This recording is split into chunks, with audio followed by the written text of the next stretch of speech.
This weekend, Leeds take on Bournemouth at home at Elland Road in the Premier League. Daniel Farke has just done his pre-match press conference ahead of the game. I've watched it, so you guys don't have to. I've made a load of notes and I'm going to go through the key topics from the press conference. As always, it was quite long. There's a lot of questions that you guys probably don't care about, so I'm going to try and skip through them as much as I can, give you all the injury news, and yeah, massive shout out to those who watch this video all the way through. When people watch a video all the way to the end, you get way more money for it. I'm going to put it out there. If you watch it to the end, I get paid. If you comment, I get paid. So keep sorting us out with that. Anyway, what's the 3 goals at Wolves done for the team confidence? That was the first question Farke was asked. And Farke said, yeah, we could feel it coming. We knew we'd had some good performances. It was always going to come. We've worked really hard in training and it was good for the group belief.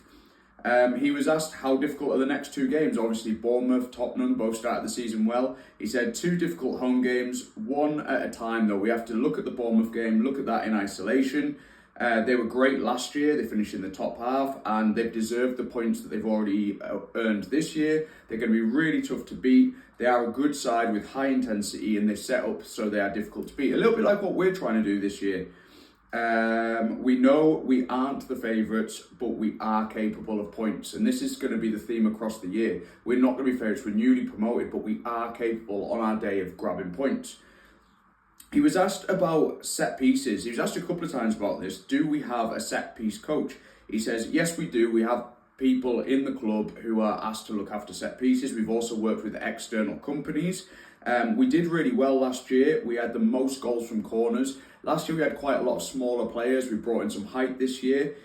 Set pieces are important to how we play. We saw it with Stack at the weekend and he said, you've got to take your opportunities in the Premier League.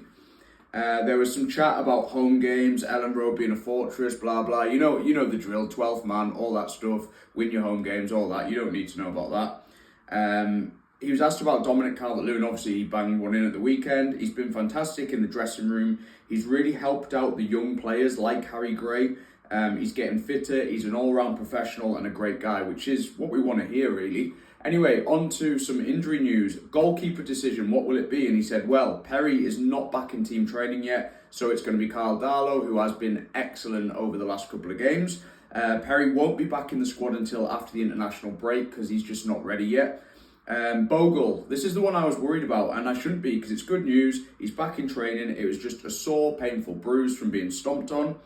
More good news because Dan James has made progress. He's back in team training and he should be available for the weekend. They're just going to make a late decision on Friday. The only bad news is that Nonto is still struggling with his calf injury, but they are hopeful he can get back into team training next week. So that's promising. That's all for the injury updates. So some of you will probably scroll off now. Please stay with it though.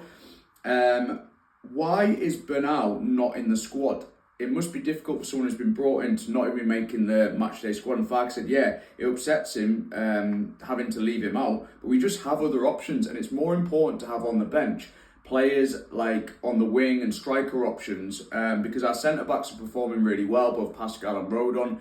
And we've got BL on this bench. And you don't need 2 centre-backs on the bench because you're only bringing off a centre-back if it's injury or possibility of getting a red card. He had some good words to say about Longstaff and Okafor and more good words to say about our defensive and midfield options and how it's good to be competitive. And yeah, that's about it really. Hopefully you've watched this to the end. Comment your predictions for the weekend below. And if you don't want to predict the scoreline, predict the starting lineup. Is there anyone you would change from Wolves? Anyone you would bring in? Anyone you would leave out? And thank you for your support. See you all after the game.